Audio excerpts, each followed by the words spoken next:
Crowdfunding and private market shares are either the most democratic financial revolution since the stock exchange was invented, or the most elaborately dressed up casino we've ever collectively agreed to call an investment. The question isn't just whether you should get in, it's whether the whole thing is a brilliantly engineered wealth machine or a very convincing illusion. Let's rewind to around 2012, when the Jobs Act cracked open the door, and suddenly the little guy could buy a slice of a startup without needing to be a card-carrying millionaire. For decades, the best deals, the Ubers, the Airbnbs, the Stripes, were locked behind velvet ropes that only venture capitalists and accredited investors could walk through, and the rest of us just watched the returns on CNBC like fans watching a game from the parking lot. Here's the economic mechanic nobody explains cleanly. Private companies stay private longer now, which means the explosive early growth that used to happen before an IPO now belongs entirely to private investors. By the time a company like we've seen so many times goes public, the rocket is already launched and you're buying the exhaust. Platforms like WebFunder, Start Engine, and Republic turn this into a consumer product, slapping a clean interface on what used to require a handshake with someone who went to Wharton. And for a hot minute around 2020 and 2021, it felt like everyone was a venture capitalist. Your neighbor, your cousin, the guy in the comments section with the rocket ship emoji in his bio. Then the rate environment shifted. Inflation knocked the wind out of speculative assets, and suddenly those sky-high valuations started looking less like genius and more like a collective hallucination we all agreed to participate in together. The enthusiasm didn't vanish overnight, but the hangover was very real. And the mood went from, I'm gonna retire off this, to, I should probably read the fine print. The psychological whiplash here is fascinating. Behavioral economists call it the disposition effect, where you hold losers too long, hoping they'll come back and sell winners too fast because you're terrified of watching gains disappear. Private market investors have it worse because there's often no live price ticker to watch, which sounds like a feature until you realize the silence isn't peace, it's just delayed panic.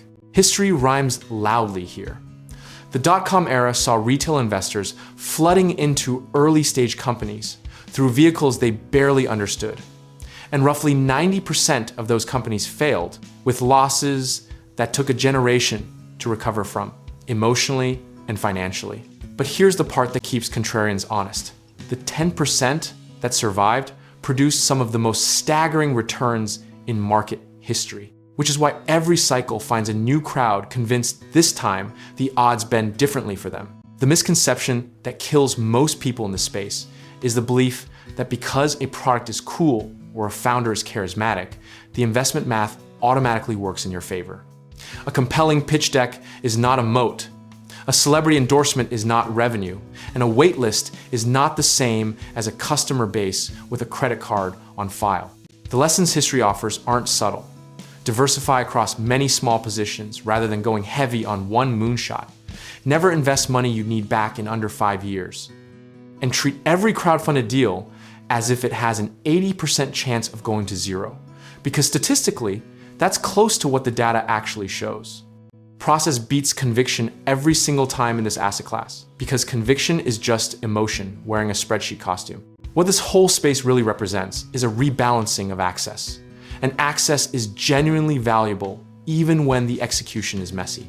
The philosophical argument for private markets is that wealth generation shouldn't be the exclusive sport of institutions and insiders, and that's a hard argument to dismiss, even when the mechanics are imperfect and the regulation is still catching up. The irony that nobody talks about loudly enough is that the same platforms democratizing investment also democratize the ability to lose money on bad deals that institutional investors would have screened out in about 45 seconds. Democracy, it turns out, includes the freedom to make expensive mistakes. If you're going to participate, and reasonable people can land on both yes and no, here, size your positions like you'd size a lottery ticket, not like you'd size a down payment, the winners in this space over the next decade won't be the people who had the hottest tips. They'll be the ones who had the most boring, systematic, unemotional process applied consistently over time. Zoom out philosophically, and the question of whether this is the future or a speculator's paradise becomes a false choice. It's both, simultaneously, depending entirely on how you show up to it. The market doesn't care about your enthusiasm or your skepticism. It only responds to your behavior, your sizing, and your patience.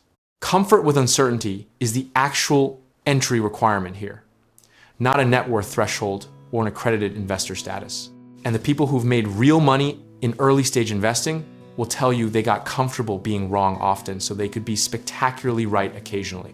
Preparation, rationality, and a clear exit framework aren't optional add-ons, they're the whole game. Whether you're looking at crowdfunded startups, private real estate deals, or any alternative investment, we can help you think through the process and connect you with the right resources. Check out our links in the description below for real estate investing, home contracting work, and finding lenders who actually understand this space.